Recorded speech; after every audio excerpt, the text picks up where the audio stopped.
Hey, what's up, everyone? Welcome back to House of Footy. It's your boy Ray, and with me, I've got a full house. Welcome, Mac Good evening. and Gio. What's good, guys? We are back today to review the most trending sports documentary at the moment, the Beckham documentary.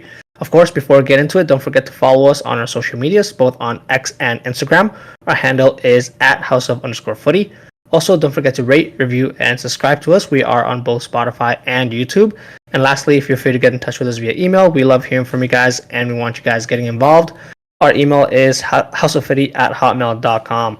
But let's get straight into I guess, before we talk about the documentary, let's just go around and discuss a little bit about the man in question. Of course, that's David Beckham. And I'll toss it to you first, Gio, because of his allegiance to two of the clubs that you follow very closely, Manchester United and, of course, Real Madrid.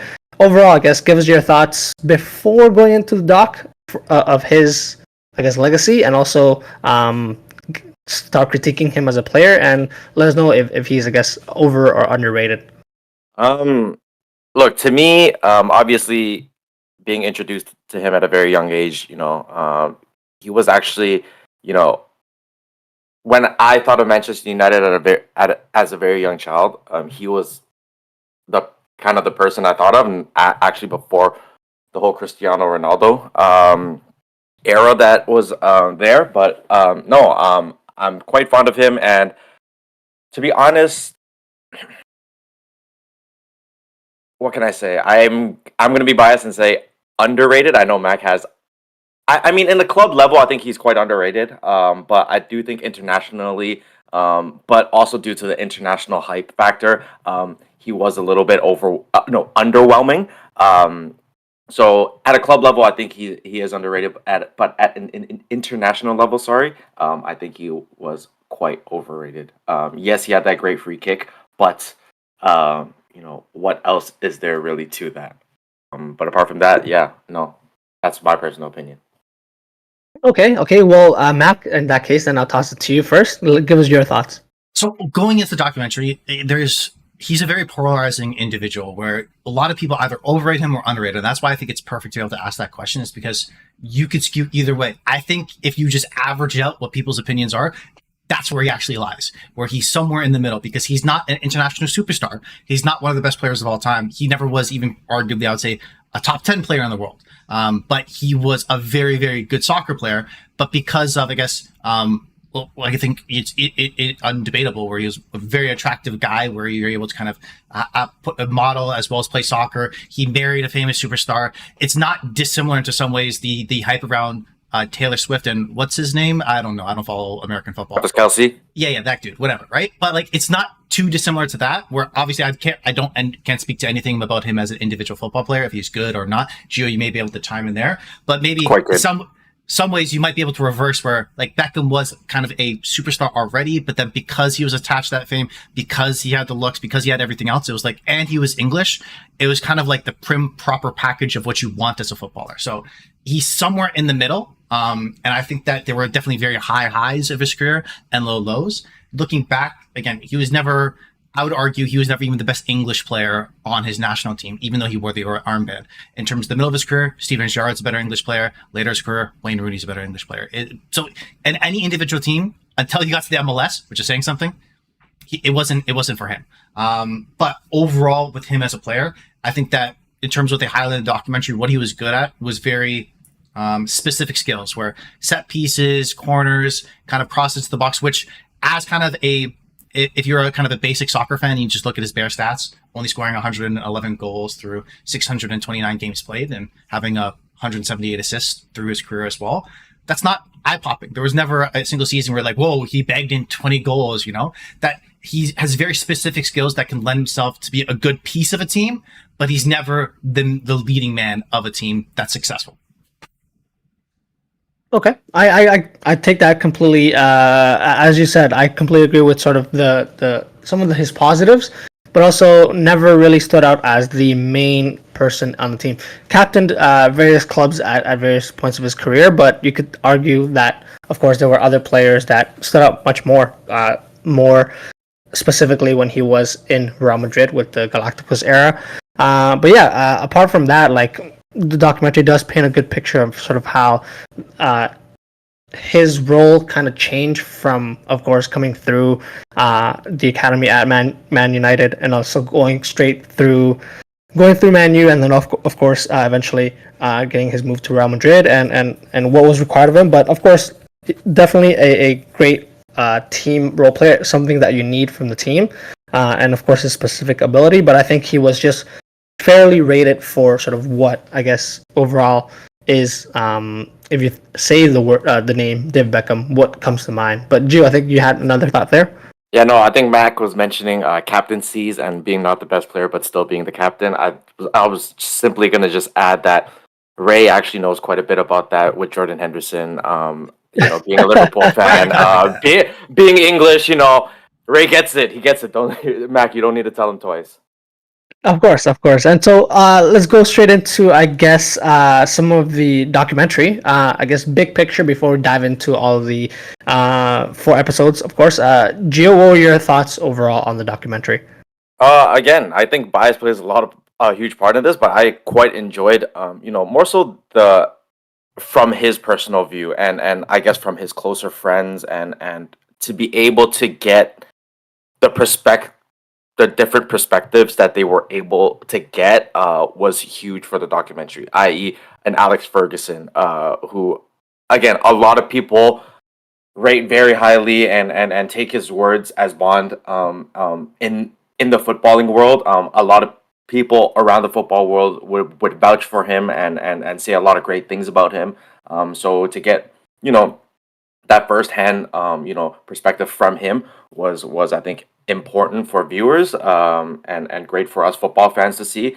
But also, obviously, we'll get into it, or we might not get into it depending on your guys' opinions. But to be able to relive the red card moment through Diego Simeone's eyes, and whether he thought that was a red card or whether he thought he embellished, was huge. Not only as a football fan, you kind of know it, but you kind of want to know if the other player knows it. And he's well aware. He's a very smart guy. He can be a smart guy and kind of run Atleti for that long. But that almost, in a way, kind of cleared David Beckham's name. It's sad it had to be this far into his life and post-footballing career, but it happened, and I thought that was quite nice. I agree. I've loved the, I guess, even though it was serious in some parts, of course, a lot of, I guess, funny moments and comedy with sort of him saying, he's very, very, like, on this one, I guess, for this type of argument, he's really much thinking this, and then we've cut to his wife, of course, Victoria, and she's like, completely the opposite. So it gives you a lot of perspective of everything that's happening. I love how they included those interviews myself. I thought it was really well done to paint us a picture, of course, of what he went through and from his point of view. But what about you, Mac? What do you think of the documentary? Overall, I thought it was a very encapsulating documentary. It definitely kept me going. I was able to sit down and I just binged it all in one view. It wasn't a point where I ever felt like it slowed down. It paced very well. I do have there are some glaring holes in terms of his story arc. And to be honest, a quick critique, if you're honest, I really did not like, like the frontal, they kept going to the frontal face where the whole picture is David Beckham's face. I understand you're a good looking bloke and all, but I don't need that 17 times in 10 minutes. So, slow down. And like Rio Ferdinand as well. There are players like you're trying to be like, oh, the emotions of their eyes, that they're seeing these certain highlights. That for me was a little bit too much. And I understand what they're going for, but overall, I thought it was very well done. I did like that, even though the documentary is about him, they did spend a lot of time, and it's not the comparison because it's with Netflix. It's the Last Dance documentary. I do like the fact that similar to that, where they spent a lot of time not just discussing him as an individual. You see a lot of Posh Victoria, you see a lot of Ted Beckham's dad, and not as much, but Sandra Beckham's mom. And I do like their key roles they play kind of through the whole entire arc of his story, because of course they are important people in his life and they're going to have impact. But for a lot of these other documentaries, they focus so much more on, especially in the basketball ones I saw and sports documentaries, they focus more on the individual as a player, less so and kind of only their perspective versus getting everybody else's viewpoint. So again, like I said, I thoroughly enjoyed the documentary and I thought it was very well done. Okay, well, of course, the documentary covers a lot of key moments throughout David Beckham's career, and Gio, you already pointed one of them out. Of course, very early on, we learned that Beckham was called up to the England squad, and of course in the World Cup, I think he didn't come on as a starter, but he eventually, had a starting role. And then, of course, a lot was sort of put on him, him coming through Man U, and of course, being, I guess, one of the better players there. Comes to that moment where he gets the red card for tripping Simeone, and then there's, of course, the backlash against him. I guess let's talk a little bit about that individual moment then, Gio. What did you think about, well, I know you mentioned a little bit about the Simeone part, but what did you think about the whole incident and, of course, the backlash that he got after that?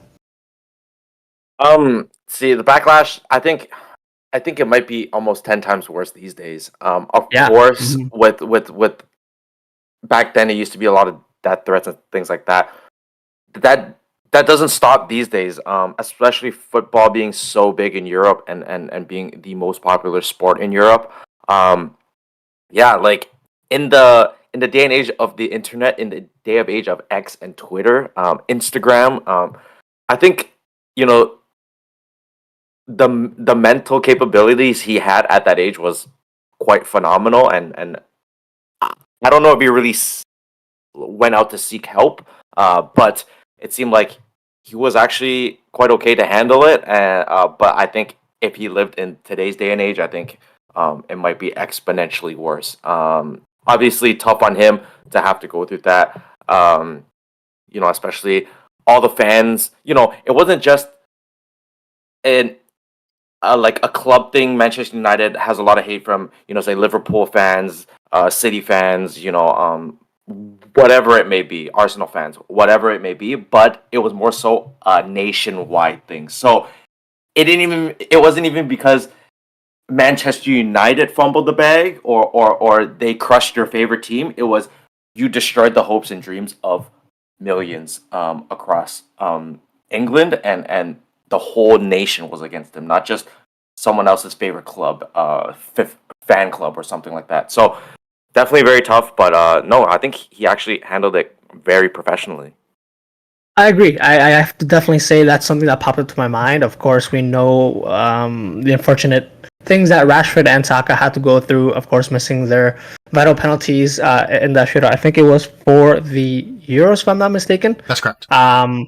They went through that. Of course, a lot of abuse, and in this day and age, like Joe said, having immediate access to the internet and so many things available to you, it would be, I think, equally as bad, if not worse, for Beckham if that happened in this day and age. So I'm and the way that he bounced back, I'm very, very surprised that he, of course, eventually came back to the squad, captained the team, and of course we know the infamous moment of him helping England get to the World Cup with that free kick against Greece. But yeah, that moment itself, very much the only thing that I could think of at the moment was the Luis Suarez moment that Diego Simeone did for England. Of course, shithousing the other team in order for your team to get the win. But that's a very, very interesting moment that I understood and I heard about before, but I didn't really see until the documentary firsthand. So it was a interesting moment for sure. But Mac, what did you think about it? I actually disagree with the both of you. I think it was much worse in some ways back then because you're not seeing, as an example, effigies of Harry Maguire around Manchester right now because of the backlash, where just because everyone does have easier access to, I guess, make critiques and to make comments, but the degree of how bad things can go, that also becomes a trouble stop for the anonymous person in some ways, where back in the day, there wasn't kind of that situation. And I think that this was, because it was him as an individual, because of his relationship with Posh Spice, it ended up getting had even a deeper magnifying glass. And what he was able to do, I think, was phenomenal, because if you take a look, the generation prior to him, that was just coming out of footballers after games going out and getting drunk all night because there's nothing to be able to caught out. Drug scandals, people dying and missing out large sections of careers, because that was very much the norm in sports in the 80s and early 90s. And you see that transition to him coming up. Really, I think he got out of the academy in 93, if I remember correctly, or 96, one of those years, I forgot. But coming in and then being able to play well, having that dramatic reaction and immediately not kind of taking a step back with a lot of the other players at the time might have. And his vice was, of course, staying out late, going to see his girlfriend. Not the worst vice in the world, especially for a lot of players at that time that didn't have the same type of critique. So I think the way that he handled it and was able to kind of enclose himself and ties into the next part with the treble winning team where immediately, everyone else in England is voting against him. And I think but what Manchester United were able to do as a team and put their arms around him and be like, okay, it's everybody against us. That's fine. And I think weirdly enough, in some ways, I think the happiest person from that incident was Sir Alex Ferguson because one, England didn't get to win, and he's Scottish, so he really didn't care about that. Second is that he had now that further excuse, which he loves to do, is that, everyone's against us. Let's see what we can do as a team. Let's be united. Let's be together. So I loved, even though they didn't directly say those things, but what everyone is able to kind of do from that situation and improve themselves, him as an individual and people around him. And I think if we're going to talk about like my favorite moment in the documentary is when Roy Keane talks about it afterwards, like, everyone's going to come kick him, but we will kick them too. There's no problem with that. And of course, as you know of Roy Keane, he's all too fun to be able to do that. So overall, I understand the reaction. Very difficult and much worse. I feel like at least I see it differently than both of you in terms of what would happen then compared to now. But it was great to see how he turned it around. And the tough part for me is we're going to talk about the theme is more so the downturns occur always was for England. So even though he played well for United and Real Madrid and that made Gio happy, it crushed me as an England fan. So, it is what it is. Yeah, well, let's I guess, of course, now we know what happened in the 1998-1999 Champions League final, which Beckham was, of course, involved with, but the Ole Gunnar Solskjaer last-minute winner. In at a time, one of course, one of the greatest Champions League wins of all time, it has to be said. And I love that at the peak of him scoring the goal, the dramatic music just rose, and it was, I can imagine for all Man U fans, it was definitely a heartwarming moment. So I guess as a Liverpool fan, I'm going to move past it and now talk to Gio about, I guess, the following years. The years following that, of course, the move to Real Madrid, Fergie, quote unquote, pushing him out. To what I saw it, and if you guys are listening out there and are NBA fans, to me, I saw it as the DeMar DeRozan. He got DeMar DeRozan out of Man U, where it kind of behind his back kind of thing. Fergie said that no one's going to be leaving, and then of course he agreed to sell him. But Gio, talk us through how you saw that instance. I think, you can kind of compare it to the DeMar DeRozan thing, but I can almost even compare it to the Dame thing. Is that not in the sense that like they weren't winning, titles and things like that. It's just he was just so dedicated to the team. At the end of the day, a lot of people questioned a lot of things, but you really couldn't question his professionalism. And I think he reiterated that constantly throughout the documentary. Is that yes, everything was going on outside of football, but when it came time to play football, and even his teammates reiterated that once he was on, he was on. Once he was on the pitch, nothing else mattered. So I think, yes, it was the right move because I think the time had just come up for him in terms of, the club and the achievements, winning a treble, what else could you possibly do for the club? Obviously you can win more titles, but I think for him, as a person, and even for him, based on his marketability at that point, I think it was the best move for him financially as well, to be able to dabble in, the Spanish market where because of his good looks, he's able to garner a lot of fashion things to add to his resume. And then it wasn't like Real Madrid was paying him pennies, they're paying top dollar for David Beckham, and to say that, if he could stay one more year, see what could have happened, yada yada, fight for one more year, that could have dropped his value too. So if Uncle Flo is looking to sign you, I think you kind of take that opportunity and try to run with it. But I think it was the right move for him, actually. Okay, Mac, straight to you. What did you think about that? So at the end of the day, it's a win-win-win for everybody involved. It's tough how it went down as an individual, because if you're David Beckham, kind of like in some ways you talk about your second father in your life, Alex Ferguson, and says, you know what, I don't even want to talk to him. I understand he was on vacation, whatever that may be, but just to be able to, like, you know what, cut bait like that, I think that's a rough look if you're looking at it from Ferguson's perspective. But at the end of the day, Beckham was able to go to Real Madrid. He ended up being experiencing a different time in his career, and we could talk about other stuff about that. But I think it set him up to be able to do what he wants to do and set him up as a kind of a global ambassador for football in a lot of ways, for positive and negative. Real Madrid, Florentino Perez, and probably my favorite part of the documentary is where Luis Figo goes, why did we sign him? I'm the best right mid in the world. We signed someone that wants to play in a position. Immediately cuts to Perez going, we tripled our revenue the next year. Like, that's just cold hard cash. That's what he does. Big boss man type of thing. You know, it's like, it is the stereotypical like mafia boss type of move you'll do. Yeah, we wanted more money. Done. I don't care if he goes upset. It is what it is. And then of course, big win for Manchester United because he left at the end of the 06-07 season. Guess who was just coming onto the scenes at Manchester United in the 06-07 season? Cristiano Ronaldo. So that's it made perfect sense there, and they weren't going to play in the same position. And of course, Ronaldo would go on to win the Champions League with Manchester United within the next couple of years as well. So it was, in every area, was a perfect win. It was just kind of how it happened was unfortunate. And I think that if Fergie does look back, maybe he wish he played his cards a little bit differently in terms of maybe being able to communicate that more effectively. Because even though it seems like all kind of they were able to hash things out, Ferguson showed up to the documentary, unlike some of the, Beckham's other managers, Glenn Hoddle. But like, you know what I mean? Like, it's like stuff like that, having kind of be able to rebuild that relationship, I think is good. But it's tough that it happened in that manner. And that's the unfortunate fault of part of sports a lot of nowadays, where even though you're kind of club legends, if the situation's not working out, you're going to be cut bait. And a lot of these big teams, even Real Madrid, to a lot of their bigger stars over the last couple of years, like as we talk about, like Iker Casillas, players that have won kind of Champions League with them, like Isco, players like that, where they're just kind of left behind in the dust, and just move to the side onto the next thing. And that's what it was in that situation. But if you look from David Beckham's perspective, it's harsh. I mean, you got to feel for him in that way. Yeah, like you said, when you were mentioning that it was a win-win-win situation, I feel like to David Beckham himself, maybe it wasn't the best win. Of course, he was getting a move to one of the teams that he mentions himself he wanted to eventually play for in his career. The way it happened, it was just unfortunate. I think that he would have, I guess, wanted a different ending to his Man U career. The way he talks about how he loves the club. But of course, he goes on to play for Real Madrid in the Galacticos era.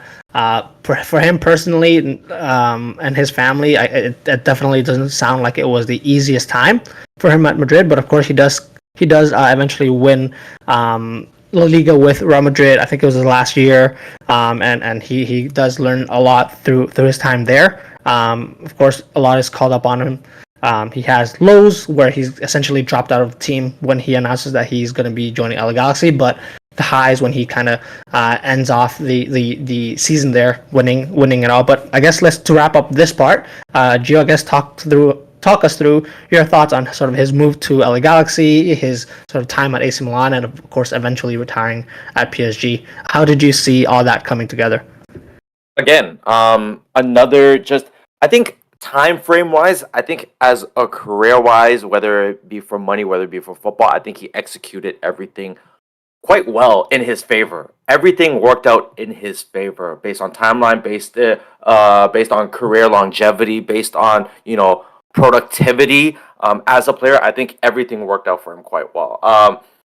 MLS was obviously very fresh in that sense, in the sense that they were trying to dominate the market or enter the realm of the NBAs, the NHLs, the NFLs of the world, at least in North America, to be uttered in the same sentence. So for him to be that inaugural player from Europe to garner all this attention, I think was great for him.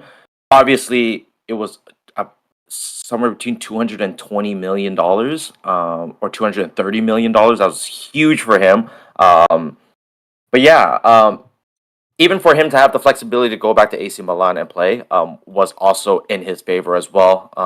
But again, like Matt mentioned to us earlier, he was unable to play in the World Cup that he was preparing for because of injuries. But the fact that the league was going to bend over backwards for him anyways, I think worked out perfectly in his favor. And because he was one of his kind at that point, the league obviously wasn't going to say no, and he knew the league wasn't going to say no. Whatever Bex wants, Bex got. So yeah, I think everything worked out in his favor completely.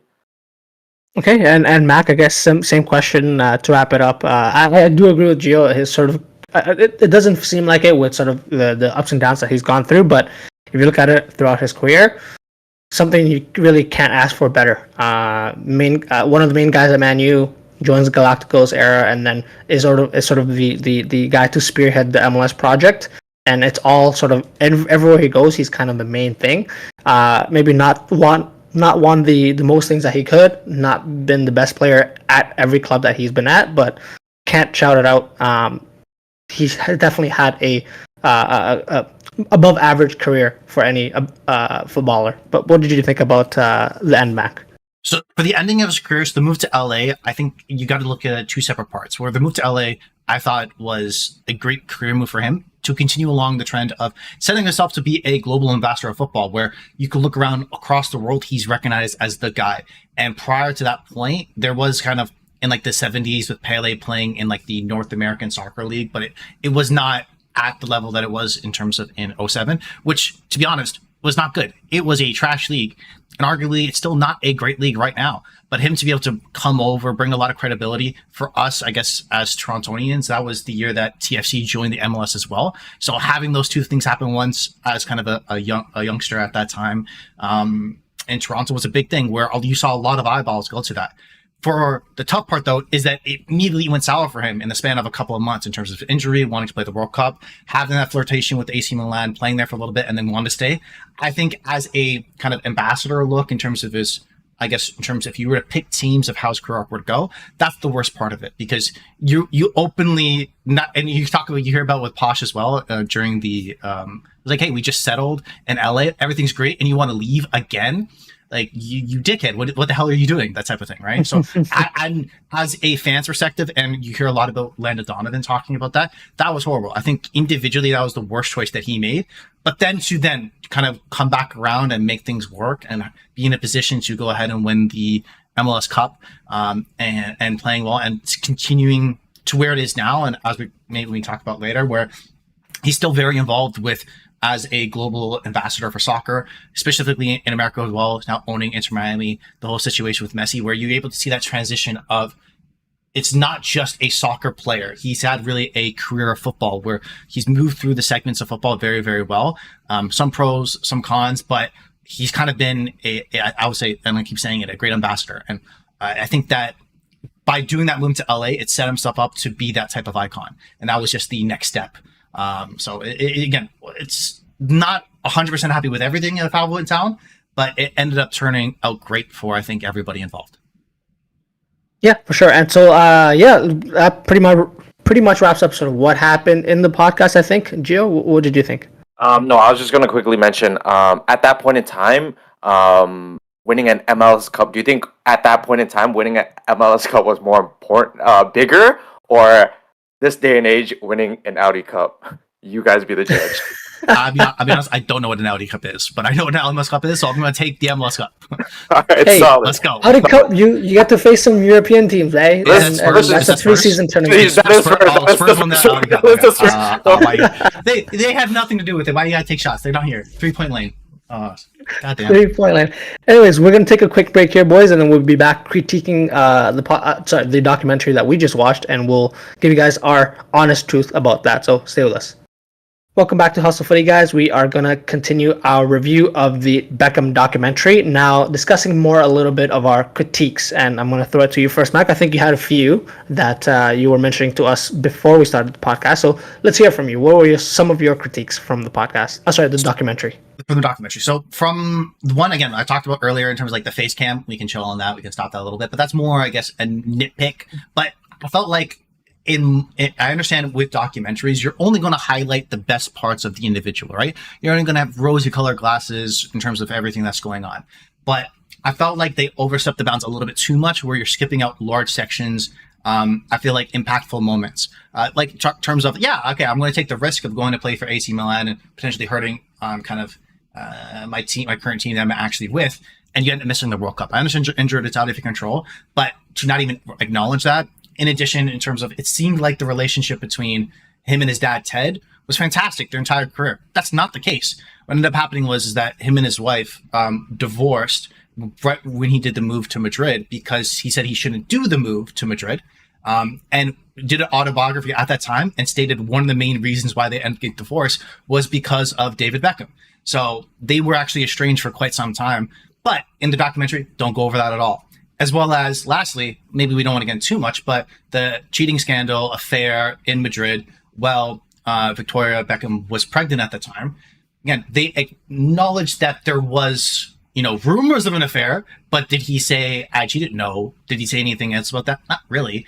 It was more so, hey, it's a tough time for me and my wife. No, it's a tough time for your wife because you fucked up, right? You know what I mean? So again, I understand rosy colored glasses. You want to stress the positives throughout his career, and without the documentaries, like the big one in comparison I'll use, and because what this one's getting compared to the most was the Last Dance documentary. They did go hard on Jordan. They did talk about, for example, where after Michael Jordan's dad passed, immediately everybody came out and talked about how was it due to his gambling. And even though I feel like they did step aside some of the personal stuff, like his first wife and their children, they did get towards the end a little bit, but it wasn't as egregious. And I feel like that would be the difference, where it seemed like everything was perfect throughout David Beckham's life. There was, some questions where, it was out of my control, but no, a lot of the stuff that there were mistakes on their end. And then even how they wrap up the documentary, where they just fast forward 10 years after retired to, hey, Messi's in Miami, everything's great. Not to, not the whole 10 years of like, they couldn't get financial backing, were late to join the league because they didn't have money available, all that stuff. So couldn't find a stadium. I understand, okay, maybe we're only doing 4 episodes. We don't have time to tell the whole truth, but to just highlight the positives in every aspect was a little bit much. So that was my critique aside from that. Again, overall, still a great documentary, and we'll go into in terms of like final thoughts, but it was a little bit too, like I said, egregious for missing so many chunks of more controversial Beckham stuff. Yeah, I have the same critique. I feel like I think it's gonna be definitely tough if, of course, the person that the documentary is about is spearheading the documentary, is going to be featuring and basically in all the interviews, and he's still alive and has a big say on the documentary. So it's going to be painting that person in a great light. But of course, there are parts where I thought, things were missing. They focused really heavily on sort of his upbringing throughout Man U, but then didn't really spend too much time. I guess I felt like didn't spend enough time through his changes through, I guess, Real Madrid. Mentioned, of course, the lows for his national team, but didn't really go into too much of that throughout his career, apart from, of course, the main incident in the 1998 World Cup. But yeah, even that, then like further parts of his career in MLS and of course in AC Milan and PSG, it briefly mentioned it, but it didn't cover, I think, all aspects of it, which, yeah, it is a short documentary, but I think I would have liked to see a more balanced out timeline, whereas, of course, it focused heavily on major points in his career. But also, one of my other critiques was a lot of it was his rise to fame with his relationship with his wife, who was a famous pop star at that point, right? And a lot of his, I guess, it kind of negated his impact as a footballer, because at the end, when it shows him retiring at PSG, I personally as well felt it was kind of emotional himself, not even being able to. He said, I couldn't even breathe because it was coming to his realization that he was going to be retiring. But throughout the documentary, it's kind of half split within his wife and his role as a icon, not as a footballer. And then now it cuts to, oh yeah, I loved football in my life. Yeah, of course he did, but I didn't feel like it painted that full picture. But those are my critiques. What about you, Gio? Yeah, no, I think my major gripe is really what Mac mentioned near the end. It was the length and the compressing of all the stories being jumbled into 4 episodes, which, look, as they mentioned in other interviews about this Netflix doc, was that it was filmed over a span of 2 years, and you only squeezed out 4 episodes. You definitely could have squeezed out a solid 10 episode series, which would have been great. 8 episodes would have been great, just to spread it a little thinner so that everybody can learn more and to grasp that information better. I just thought it was way too compressed. Like, Flash at a bang, Flash, you're in England. Flash, you're in Madrid. Flash, you're in PSG. It was just, there's so much more backstory to it. It could have gone more in depth. You could have interviewed more players to see what it really was like playing alongside David Beckham, with all the tabloids being around. How did it affect their lives? Things of that nature. Were tabloids chasing after Gary Neville? I doubt it, but were they? How did Roy Keane truly feel playing with all this media surrounding a young David Beckham? Things of that nature. I feel like they could have definitely covered. Spent more time with Diego Simeone. Explaining the situation, how it was for him in Argentina, or every time he crossed an English fan or English player, was there backlash there for him? Those types of things I would have loved for them to cover, and I definitely would have liked, this is me being, the more nosy side. It sounded like there was a part in particular where it was David Beckham's mother, and she said, all this distraction is taking away from his football. It sounded like she had a lot of resentment for the situation, and even Victoria Beckham at that point. So I wanted to see how that relationship, how it was diminished, made it stronger. This, that, and the fourth.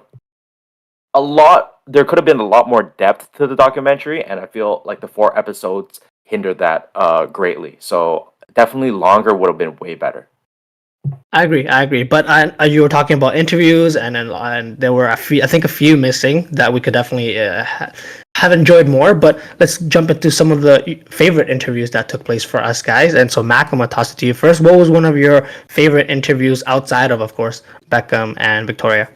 So I'm going to do a quick smuggle because I have a couple different ones. Quickly first, I do actually want to highlight Victoria, where prior to this, she's very much painted as like a robotic person that was kind of like playing David Beckham and making kind of the tabloids put out where she was the one who decided to go here to there, where she was, it seems like you got to see her personality a lot more, which I love to see. And she was more like a prisoner to him in a lot of ways, where these are the decisions he wants to be able to do, which I enjoyed that aspect. And if he's allowing that to go out, definitely the truth. My quick favorite small interview, which just warms the cockles of my heart, is where Sandra, his mom, talks about Glenn Hoddle after Glenn Hoddle says, "Oh, this is all David Beckham's fault," blah blah blah blah blah. Which horrible look to do. Definitely is not going to happen nowadays unless you're Eric Ten Hag, of course. But generally, managers don't do that anymore, right? They won't call their new players out; they'll keep it internally because of the backlash that you'll get. But she immediately is like, "Yeah, he's on my hit list, done." And then it's just like the mother son, like, "Yeah, you don't mess with my son. It is what it is." Love to see that. But aside from those two, my actual favorite one is anytime we got to see Ala Ferguson.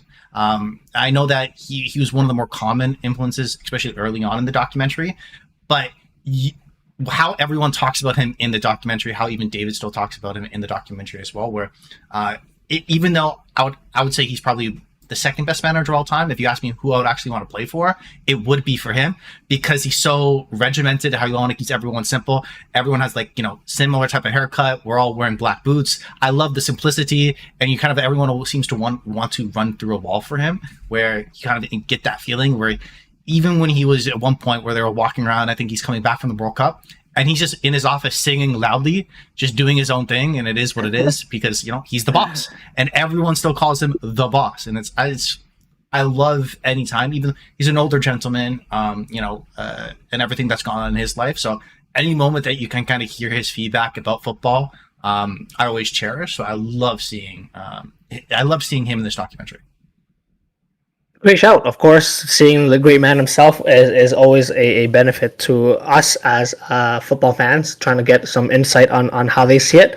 For me personally, one of my favorite things about how the documentary was centered around Beckham was, of course, players that were close to him. And of course, I couldn't help but notice the two main co-host interviewees that played a big part were, of course, Gary Neville and the man Mitchell Salgado, both right backs supporting him, and played a big role on sort of just painting the picture of how, of course, we're going to get Beckham's point of view, but what did people around him see, and who closer than literally the player next to you, or the player that's going to be complimenting you on that right hand side for whichever team you play for. I thought that they both, Gary Neville and Mitchell Salgado, did a great job in the interviews that they did, and gave us got a lot of insight on David and his time at both clubs. But Gio, what about you? What was one of your favorite interviews, or more if there were any?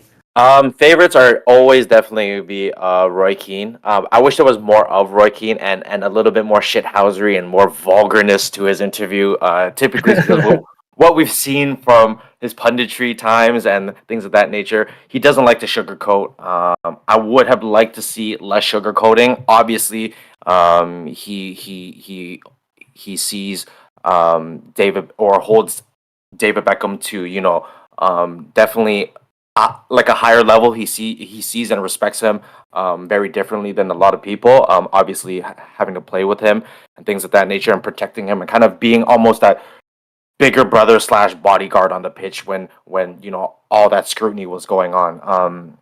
So I definitely would have liked to hear him, not sugarcoat a lot of things, but also just be very straightforward of the actual situation. Like I kind of mentioned earlier, is I just wanted to hear more of their perspective of the whole year or 2 years where David Beckham was just catching so much flack about everything. So definitely would like to see more. But every time Roy Keane speaks, it's almost like it's not Sir Alex Ferguson level, but people love to listen to him just because his stories are so blunt and to the point, and I definitely want to hear more from him.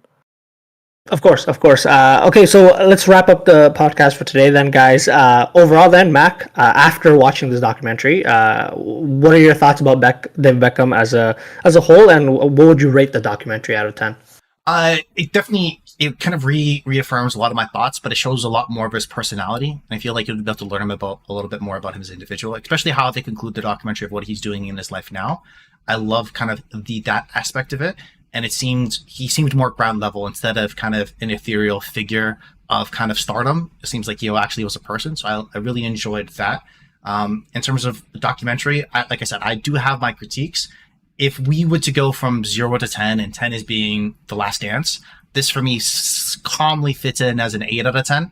And some things I would have liked, I don't necessarily go to Gio in terms of I would want 8 episodes, because to be honest, he wasn't that good enough to deserve more episodes, in my opinion. I'll stretch him out, maybe give him another 6 episodes. You can get a little bit more detail, a little bit more time, especially with some of the players that he even played against, or other teammates like we talked about. I think that even some more time with Paul Scholes or like a Ryan Giggs or a player like that, where you can kind of see more of like the class of 92 in that era coming up with them, as well as you highlighted, Ray. So there were some key flaws, but not so much where I felt like it was too detrimental, where still overall enjoyed it. So I'm very happily can say 8 out of 10.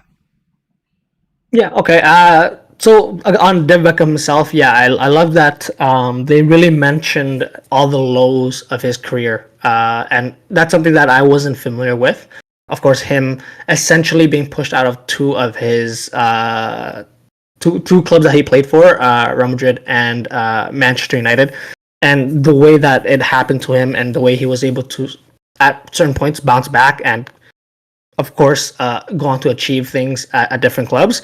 That really painted a more holistic picture of his character as a person, and of course what he's doing now. So I really enjoyed that.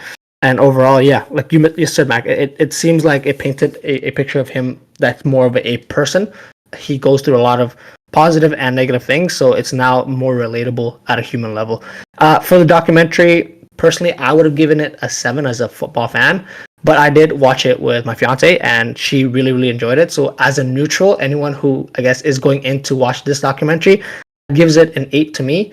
Even if you're not a football fan, I think it is something that you can get into because, yeah, a lot of people who are not football fans also do enjoy the documentary. So 8 for me. But last but not least, Gio, what are your thoughts? Yeah, no, I definitely appreciated that he obviously highlighted the lows in his life. Obviously, a lot of great things have happened to him. Very successful businessman post football. But yeah, just seeing that side of him, and all I can really say, he truly is a top professional, a very professional human being. Being able to live through that and still be able to go out there and perform. These days, stress a lot about mental health. It obviously wasn't a stressor back then, or like you didn't really have time to really, not moan about it, but like to express yourself, about it. People didn't really care for it or really have an opinion about it. So it was really kind of just dust yourself off and kind of turn on just put on some sunglasses and ignore everything else. And that's really what he did. And yes, there were lulls in his career. Some game periods where he wasn't playing as well, but as soon as he got the backing from the fans, backing from his teammates, he turned it right back on and was, the David Beckham, all those teams pursued and openly wanted him to play for their club. So I think, all I can say is it opened the light to me that I didn't know if Barca even wanted him. To know that Barca wanted him and how professional he was in the execution of all parts of his career, maybe minus the AC Milan LA Galaxy fiasco, just makes me even more fond of him, to be honest. That's right. Can you just rate it for us out of 10, lastly? I think it's a consensus here. I'll say 8. Solid. Definitely, if they could have bumped it up a little longer, maybe not episodes like Max said, but maybe a couple more just to, spread out the story. Definitely bump it up to 8.5, but I would gladly give it an 8. Okay, well, you heard it from us here. So this concludes our podcast for today. If you guys like what you heard, please like and subscribe to us on our social medias. That's at @houseof_footy. If you have any comments, suggestions, or general banter, get in touch with us via email, houseoffooty@hotmail.com. The next time you hear from us will be Thursday when we preview match week 9 of the Premier League. But until then, thank you, Mac. Beckham, you didn't win anything for England. You still suck. Thank you, Gio. That's why I have blonde hair. See you guys soon.